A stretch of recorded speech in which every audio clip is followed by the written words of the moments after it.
Untuk memastikan penyebab kematian ikan di aliran Sungai Panga, Kecamatan Panga, Aceh Jaya, Dinas Lingkungan Hidup telah menerjunkan tim ke lokasi. Hal tersebut bertujuan untuk memastikan penyebab kematian ikan yang meresahkan masyarakat.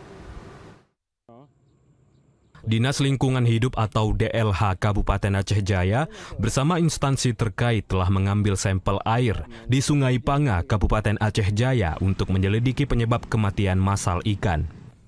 Pengambilan sampel dilakukan di sejumlah titik di sepanjang aliran sungai yang ditemukan banyak ikan mati. Sampel tersebut selanjutnya akan diuji di laboratorium sebagai dasar untuk mengetahui penyebab pasti kejadian yang telah meresahkan masyarakat. Fenomena kematian massal ikan di Sungai Panga menjadi perhatian masyarakat karena sungai tersebut merupakan sumber mata pencaharian bagi sebagian warga, sekaligus dimanfaatkan untuk berbagai aktivitas sehari-hari.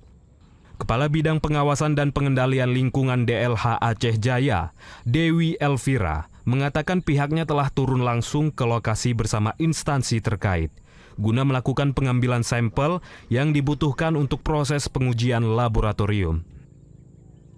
Turunnya kami ke lapangan kemarin fokus untuk memverifikasi data lapangan, mengumpulkan data-data, kemudian juga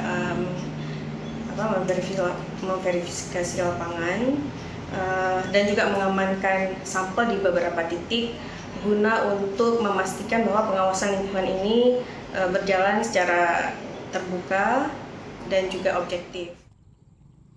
DLH Aceh Jaya mengimbau masyarakat untuk tidak berspekulasi mengenai penyebab kejadian sebelum hasil pemeriksaan laboratorium diumumkan secara resmi. Pemerintah juga memastikan akan menyampaikan hasil pengujian kepada publik dan mengambil langkah lanjutan sesuai ketentuan apabila ditemukan adanya indikasi pencemaran lingkungan. Dari Aceh Jaya, Musliadi, TVRI Aceh melaporkan.